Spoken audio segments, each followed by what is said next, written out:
Olá, bem-vindos a mais um programa A Arte da Guerra, como sempre com o embaixador Francisco Seixas da Costa e, naturalmente, como sempre, nos últimos tempos, nos últimos cento e poucos dias, regressamos à Ucrânia para falar com o embaixador Francisco Seixas da Costa sobre a semana que passou, nomeadamente numa altura em que, de alguma forma, o presidente ucraniano, o Vladimir Zelensky, parece estar a precisar que a guerra da Ucrânia não seja vista pelo Ocidente como uma banalização.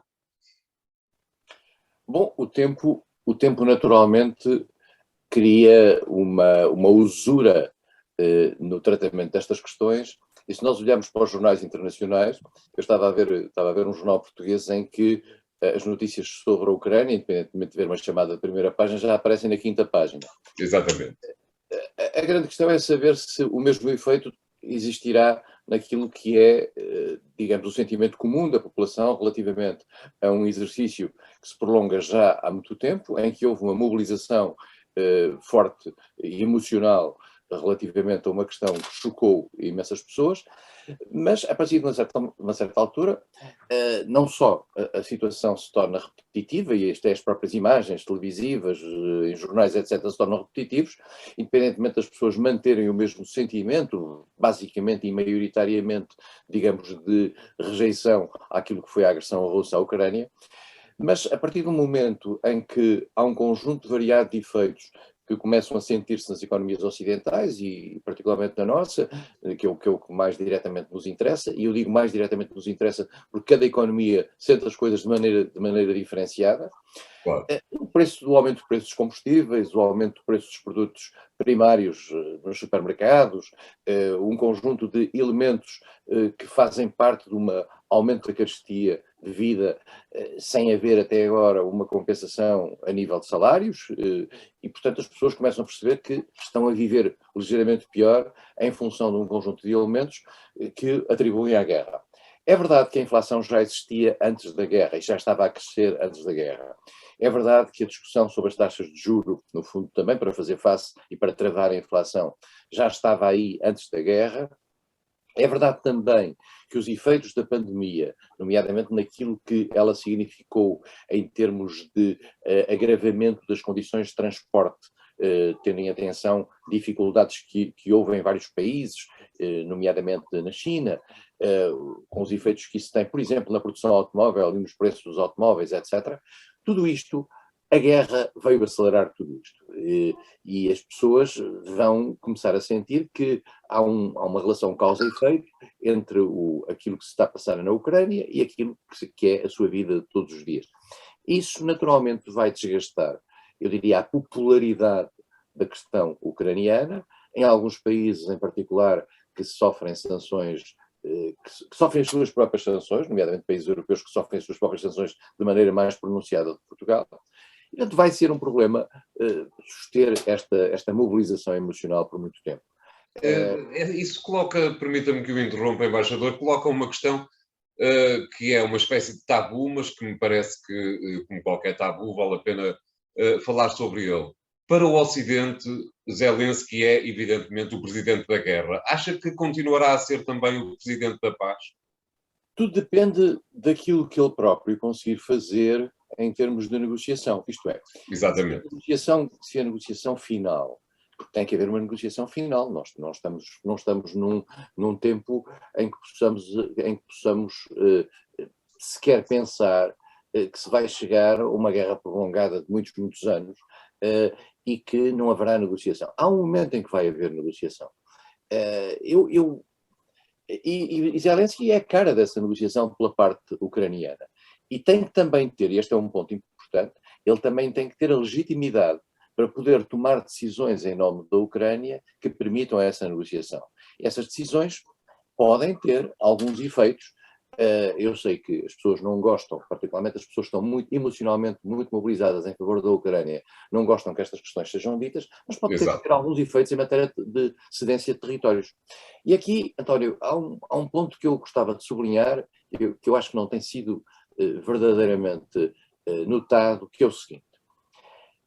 A Ucrânia que entrou nesta guerra não é a Ucrânia com as fronteiras de 1991, isto é, quando a Ucrânia se tornou independente fortemente no quadro da dissolução da União Soviética. Em 24 de fevereiro de 2022, a Ucrânia era o seu atual território geográfico, menos a Crimeia, que estava na posse da Rússia desde 2014, e alguma parte do território de Donbass, que era ocupado por grupos separatistas que depois a Rússia considerou repúblicas, no Lugansk e Donetsk. Quando foi da ocupação da Crimeia, quando foi da crise de 2014 que saiu o presidente Yanukovych e em que veio um novo regime mais nacionalista em Kiev, nós tivemos dois tempos. Um no Donbass, em que houve os acordos de Minsk, o acordo de Minsk I para o cessar-fogo, o acordo de Minsk II para uma solução política que nunca chegou a entrar em vigor, e tivemos a situação da Crimeia. A situação da Crimeia foi uma ocupação ilegal por parte da Rússia da Crimeia. E por causa dessa ocupação ilegal, eu gostava de sublinhar isto bem, o mundo introduziu, o mundo ocidental, não foi as Nações Unidas, mas o mundo ocidental introduziu sanções à Rússia. E a Rússia passou a pagar sanções por isso, e o mundo ocidental nunca reconheceu a invasão da Crimeia. E a Rússia fez um soi-disant plebiscito na Crimeia, mas a Rússia faz plebiscitos quando lhe interessa consagrar uma situação de facto, que é o que se passa. Mas, portanto, quando a guerra começa em 24 de fevereiro, a guerra começa por causa da agressão russa à Ucrânia, na maneira em que a Ucrânia estava nesse dia. Ora bem, se agora a Ucrânia pretende utilizar os materiais e os equipamentos militares que lhe são cedidos pelo Ocidente e dados pelo Ocidente, para fazer a ocupação geral daquilo que é a sua fronteira legítima, estamos a entrar numa outra guerra. E vou explicar porquê concretamente. Claro. Aqui há aqui um ponto que não tem sido sublinhado. A Rússia considera que a Crimeia é russa. Considera ilegalmente à luz do direito internacional. Mas porque fez isso, já teve sanções. Se agora a Ucrânia utilizar os equipamentos que recebe do Ocidente para retomar a Crimeia, está a utilizar aquilo que foi o empenhamento ocidental a partir de 22 de fevereiro para repor uma situação que diz respeito a 2014. Claro. Portanto, o que eu quero dizer é o seguinte: o roteiro da guerra para o qual a Ucrânia pediu apoio ocidental não incluía a reocupação da Crimeia. Claro. E porquê é que eu digo isto? Pode dizer, mas a Ucrânia tem todo o direito, claro que tem todo o direito à Crimeia, e tem todo o direito a tomar todo o Donbass. A questão não é essa. É que no caso da Crimeia, como a Rússia considera a Crimeia seu território, se amanhã há um ataque da Ucrânia à Crimeia com meios de guerra ocidentais cedidos pelo Ocidente, a Rússia diz que estes meios de guerra vieram atacar território russo. E nós dizemos lá de cá, formalmente, mas não é território russo, é território ucraniano. Pois, mas até lá, nós entramos em guerra com a Rússia. Claro. Eu gostava de sublinhar este aspecto, é que a dupla percepção da soberania da Crimeia provoca a possibilidade de uma guerra. E, portanto, nós temos que ter a consciência de que pode haver, de repente, uma situação de guerra por virtude da Crimeia. E uma guerra entre a NATO e a Rússia. E este ponto é, para mim, muito importante, porque passa esse limiar. E agora vou dizer uma coisa que provavelmente muito mais gente não vai gostar de ouvir. Eu acho que a Ucrânia está morta por criar um pretexto para poder ter a NATO ao seu lado na guerra com a Rússia. E vou dar um exemplo que é, para mim, paradigmático desta vontade.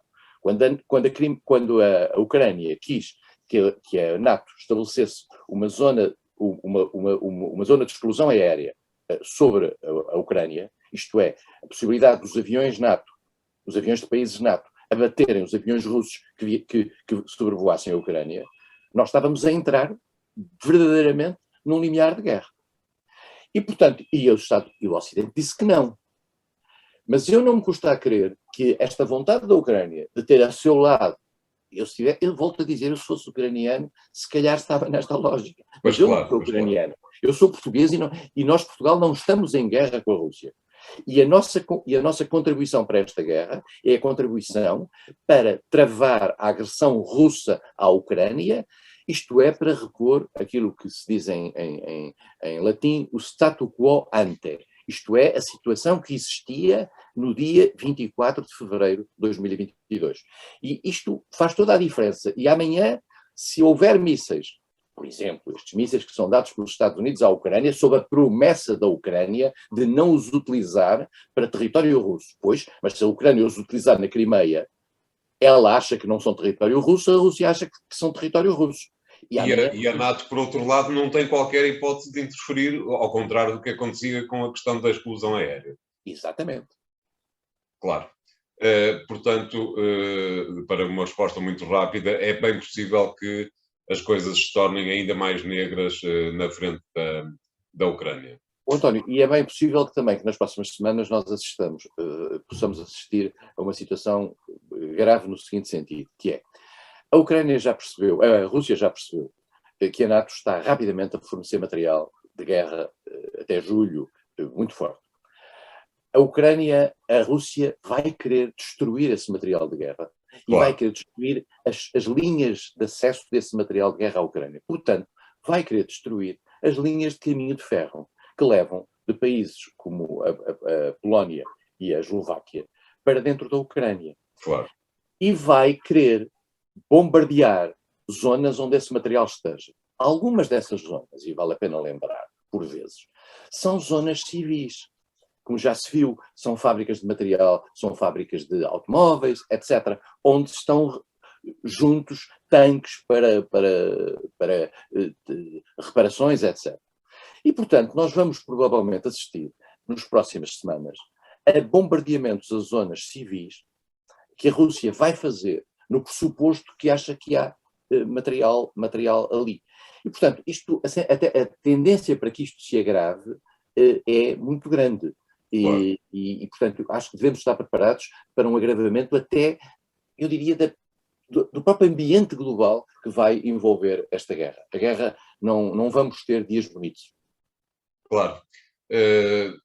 Pedindo para que o embaixador não venha a ter razão, mas provavelmente terá, vamos fazer aqui o primeiro intervalo, voltamos já de seguida com o segundo tema de hoje. Até lá.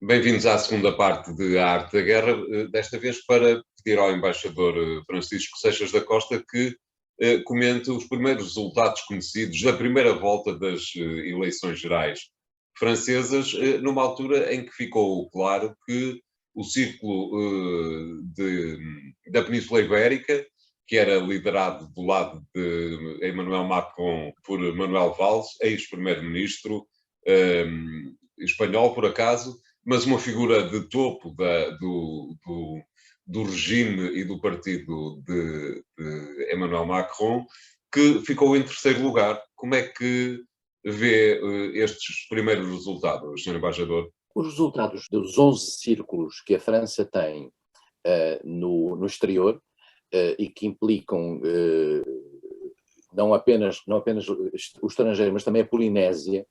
Certo.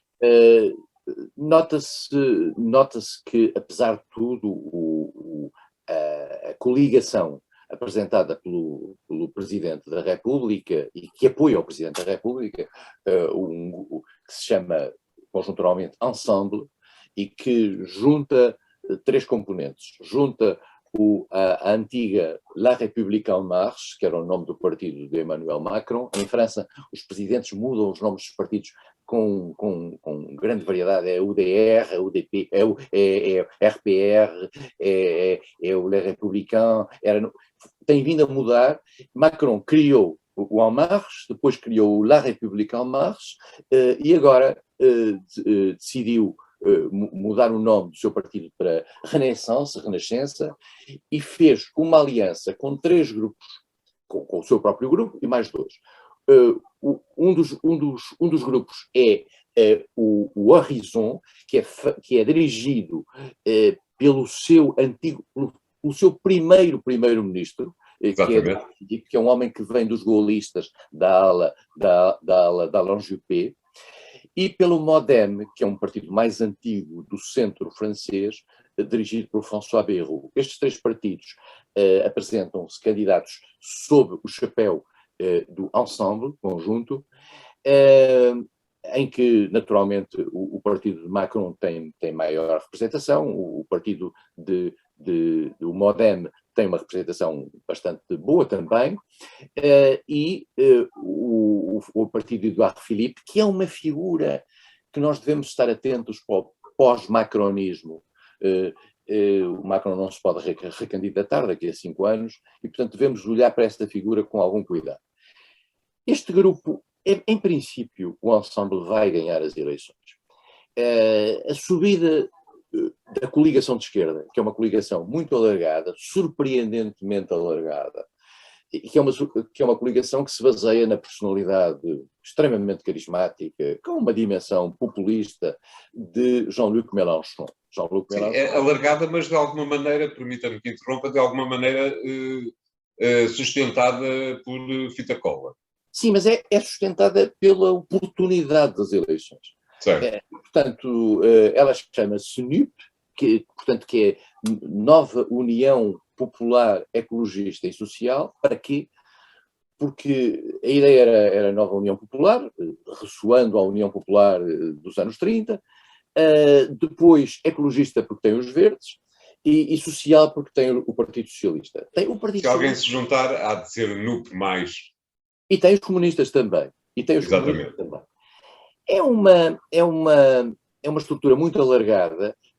Digamos que o mais surpreendente de ver nesta coligação são os socialistas, pela simples razão de que o Partido Socialista, que tem vindo a declinar imenso em França, a sua ala mais social-democrata, não se revê na linguagem de Mélenchon. E não é por ela ser muito à esquerda, é por ela ser anti-europeísta, em particular, e por ter, digamos, pôr em causa, por exemplo, os compromissos da França em matéria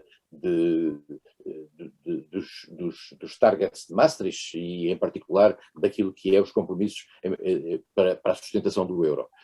Aliás, François Hollande foi dos que mais invetivou contra esta aliança. E Jospin também, e Anne Hidalgo também. Há uma reação desse setor. Esse setor, no entanto, tem um problema, é que também não conseguiu uma solução mínima para circular, e Anne Hidalgo teve um resultado miserável nas eleições presidenciais representando esse setor. E, por outro lado, já se percebeu também que Macron foi capaz de ir buscar aos setores mais social-democratas do Partido Socialista alguns apoiantes. Um deles era, como o António referiu, Manuel Valls, que é uma figura interessante, é uma figura da direita do Partido Socialista. Ele queria, inclusivamente, no tempo em que esteve no Partido Socialista, queria mudar o nome do partido, para não se chamar socialista, para que isso não assustasse.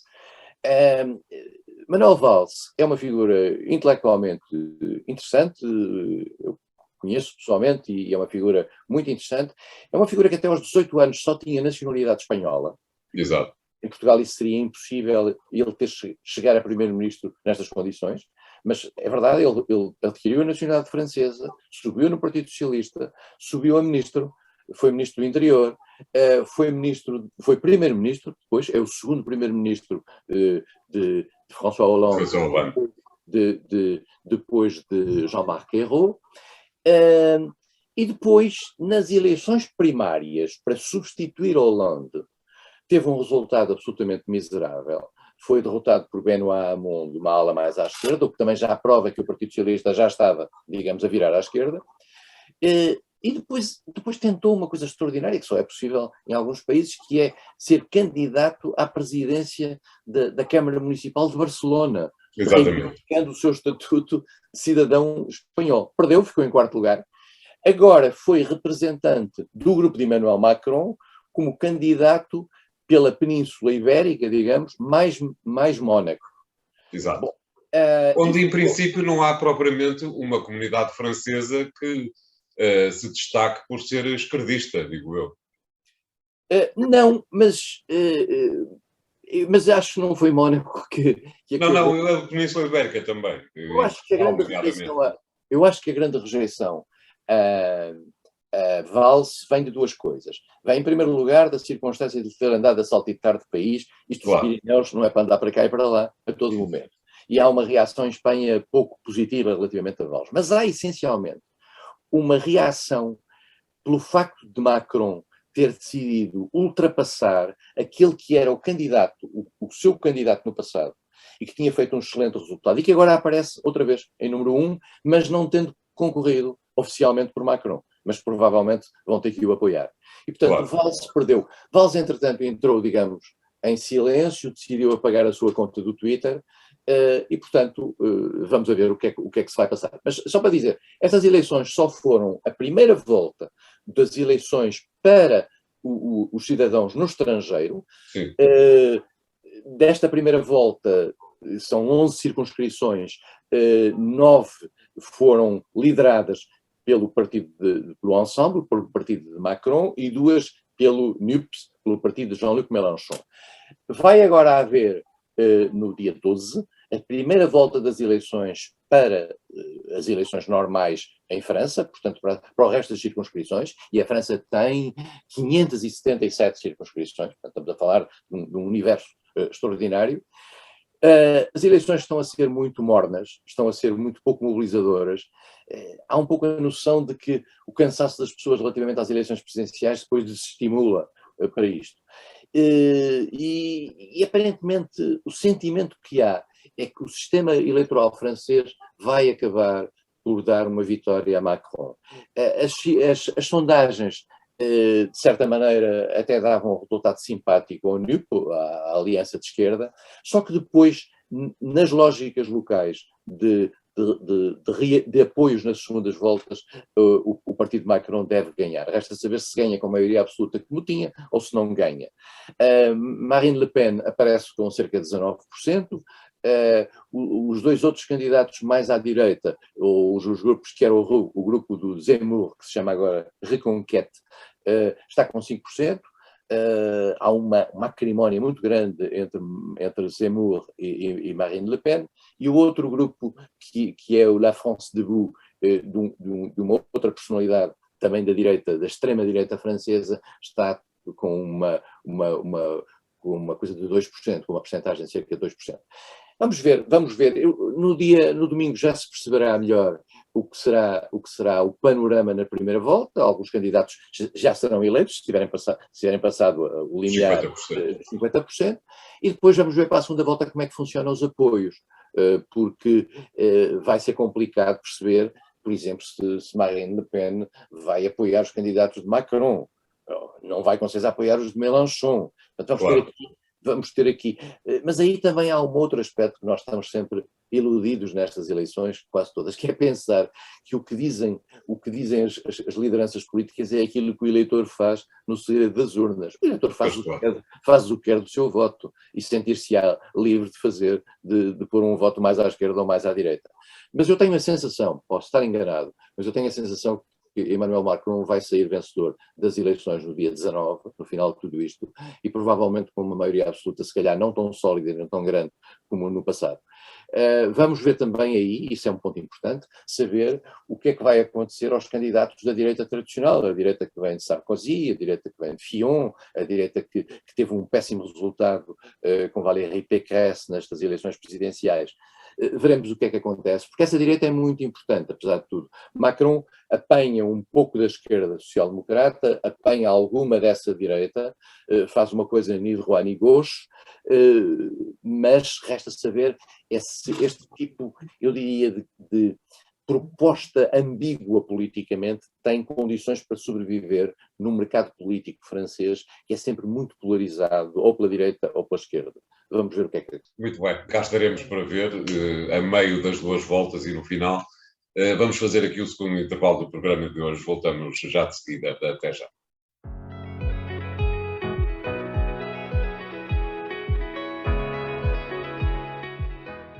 Bem-vindos à terceira parte de Arte da Guerra, desta vez para irmos um pouco mais para norte, para pedir ao embaixador Seixas da Costa que nos comente o que sucedeu no Reino Unido. Como se esperava, o primeiro-ministro Boris Johnson sobreviveu a uma moção de censura, a sua antecessora já tinha dela própria sobrevivido a uma moção de censura.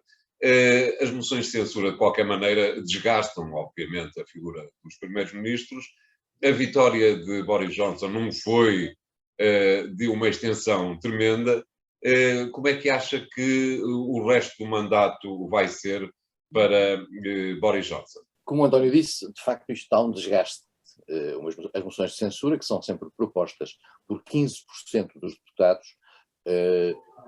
provocam um grande desgaste. Eu gostava só de explicar, para efeitos, digamos, de quem nos ouve em Portugal, que no Reino Unido o grupo parlamentar é o proprietário do partido. Isto é, nenhum primeiro-ministro português caía por virtude de uma votação do grupo parlamentar. O primeiro-ministro é indicado pelo Presidente da República com base nos resultados eleitorais e não necessariamente com base na decisão do Parlamento. Mas no Reino Unido não. No Reino Unido os partidos, mais o Partido Conservador, fortemente. O Partido Trabalhista tinha mais a implicação dos sindicatos durante muito tempo. Mas estes partidos têm quase sempre um papel, os deputados têm quase sempre um papel importante. E porquê é que têm esse papel importante? Porque os deputados jogam a performance de um governo ao longo do seu mandato é aquela que vai dar ao deputado que dá a cara por esse partido a capacidade ou não de, nas próximas eleições, ser eleito ou não eleito na sua constituency. Portanto, quando um deputado começa a perceber que há um desgaste por parte do primeiro-ministro e que a apreciação global do seu partido, por virtude desse primeiro-ministro, começa a ser má, o deputado quer, com certeza, encontrar uma solução que lhe permita ou aproximar-se das eleições, e as eleições terão lugar no princípio de maio de 2024 no Reino Unido, segundo está previsto, podiam ter lugar por antecipação, mas essa antecipação implicava um número muito grande de deputados para poder fazer uma antecipação. Antigamente, os partidos os primeiros-ministros podiam decidir eleições quando quisessem. Era uma coisa, e portanto, quando estava num bom momento, decidiam fazer eleições antecipadas. Agora não. Agora há uma nova regra, e essa nova regra implica que haja um mínimo de deputados que esteja a favor dessas eleições. E neste momento Johnson não tem a mais pequena hipótese de fazer uma eleição antecipada, pelo que terá eleições em 2024. Mas, portanto, os deputados, ao perceberem que Johnson está em desgaste progressivo junto à opinião pública, tendem a ficar preocupados sobre como é que o Partido Conservador estará no dia em que houver eleições. E, portanto, gostariam, se calhar, de ter uma cara nova, fresca, para isso. Alguns, pelos vistos, a maioria não. Nós verificamos que, apesar de tudo, Boris Johnson conseguiu ter ao seu lado 59% dos deputados. Dir-se-á mesmo que 59% é mais do que aquilo que ele teve a quando da sua candidatura, mas na altura tinha um candidato contra ele, vários candidatos contra ele, mas nessa altura conseguiu 56 ou 54, já não sei bem. Boris Johnson está muito desgastado, mas eu não sei se isto tem a ver com o seu primeiro nome, Boris. Eu acho que ele foi salvo por Vladimir Putin, porque na realidade é a guerra que salvou Boris Johnson. Claro, Essa circunstância de Boris Johnson ter hoje um perfil elevado, mas verdadeiramente elevado, sendo praticamente, eu diria, o grande aliado dos Estados Unidos na Europa, e de uma forma muito evidente, e mais com um perfil forte naquilo que é o seu papel na guerra da Ucrânia, na relação com os vários países. Boris Johnson é muito apreciado no lobby internacional a favor da Ucrânia, e tem a confiança dos Estados Unidos, e mais do que isso até conseguiu uma relação operacional forte com a Comissão Europeia, ou a União Europeia. Enfim, nós poderemos também discutir o papel da Comissão e o papel do Conselho no quadro da questão da Ucrânia, mas tem uma boa relação com o Presidente da Comissão Europeia. Espero que a prolongue agora na resolução da questão da Irlanda do Norte. Já agora podia-se aproveitar para isso. Exato. Johnson vai haver mais eleições parciais, e nós já aqui tínhamos falado no passado de eleições parciais, eleições em que de repente um deputado tem que sair, ou por morte, ou por qualquer vaga, e as próximas duas eleições parciais vão correr mal a Johnson. Todas as sondagens assim o dão. E as eleições parciais costumam ser um fator de desgaste ainda acrescido. E, portanto, há aqui um cenário, que era o cenário possível, que é o desgaste continua e Johnson, pela sua própria decisão, decide sair. Conhecendo Johnson, não parece um personagem para isso. Ele já deu ar de forte capacidade de resistência, viu-se isso durante o Brexit, viu-se isso em situações, mesmo relativamente a estes casos dos parties durante a pandemia, e portanto Johnson não vai sair, independentemente de ser muito desgastado. Aliás, prometeu aos deputados que exatamente levaria o partido até às eleições seguintes, se vencesse a votação de ontem, de segunda-feira. A votação de ontem tem outra característica, é que de acordo com as regras, e já falaremos dessa regra, de acordo com as regras, agora só pode haver um desafio novo a Johnson daqui a um ano. Exato. Mas a regra que impõe esse desafio é decidida pelo próprio partido. E já há vozes hoje, dentro do partido, no sentido de dizer se calhar mudamos a regra. Sim, mas também isso iria acabar por banalizar esta regra do Comitê 1922, o que lhe retiraria também a carga política que neste momento tem. O Comitê 1922, o chamado Comitê dos backbenches, isto é, dos que estão na bancada lá atrás, dos menos importantes, são as figuras. No Brasil há uma expressão muito interessante para isso, que é o alto clero, o baixo clero. O baixo clero. O Brasil chama o baixo clero, é uma expressão muito bonita para o Parlamento. Essas pessoas são o baixo clero. O alto clero são os bispos, os arcebispos, e o baixo clero é isso. E o baixo clero, qual é o problema do baixo clero? É que muito desse baixo clero, como não tem representação no governo, nem sequer quando está na oposição, na bancada do governo sombra, está normalmente mais frágil e, portanto, tem uma tentação, não arrisca lugares ao nível da distribuição dos lugares do partido. São gente que não tem lugares, portanto está muito mais à vontade para pôr em causa o líder. E para estar em melhores condições para vir disputar as eleições.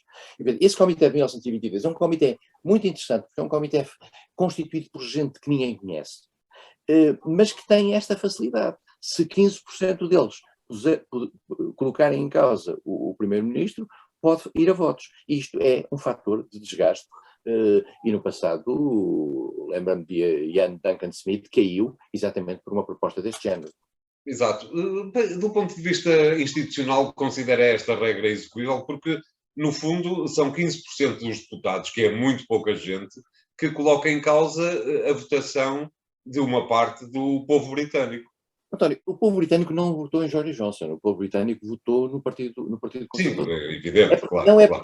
Porque aqui a personalização do poder que nós temos muito em determinados regimes, aqui há uma fulanização no partido, quer dizer, não há e portanto a mudança, eu vivia em Londres quando a senhora Thatcher caiu, e convém dizer uma coisa muito interessante.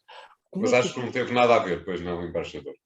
Não tive rigorosamente nada a ver, mas assisti ao último discurso da senhora Thatcher no Parlamento Britânico, na Câmara dos Comuns, por mero acaso. Mas o interessante é o seguinte: no Partido Conservador Britânico, antigamente os líderes emergiam, isto é, os clubes britânicos escolhiam o líder do Partido Conservador. Havia no Whites e no Travellers, havia um movimento depois isto começou-se a institucionalizar um pouco mais, fez-se depender isto mais dos deputados, mas havia uma espécie de elite que definia quem era o partido. E eu ainda assisti, digamos, à transição desse processo informal para um processo mais formal. A senhora Thatcher foi posta em causa. A senhora Thatcher tinha feito um mandato extraordinário à frente do Partido Conservador e à frente do governo britânico durante muitos anos. É uma figura referencial da vida política britânica. Pois foi posta em causa por deputados que começaram a pensar: com esta senhora, nós vamos perder, depois da lei da poll tax, etc., nós vamos perder as próximas eleições, logo temos que arranjar aqui uma cara diferente. E conseguiram, por um golpe interno, depois consagrado no voto, afastar a senhora. E, portanto, isto prova que a sobrevivência dos deputados é o elemento essencial para a salvaguarda da manutenção do partido no poder. Claro. Vamos ter que continuar atentos a ver se Boris Johnson chega até às próximas eleições. Obrigado, embaixador Seixas da Costa. Sigam este e outros temas na JETV e nas redes sociais através dos vídeos e dos podcasts que ali constam. Obrigado, até ao próximo programa A Arte da Guerra.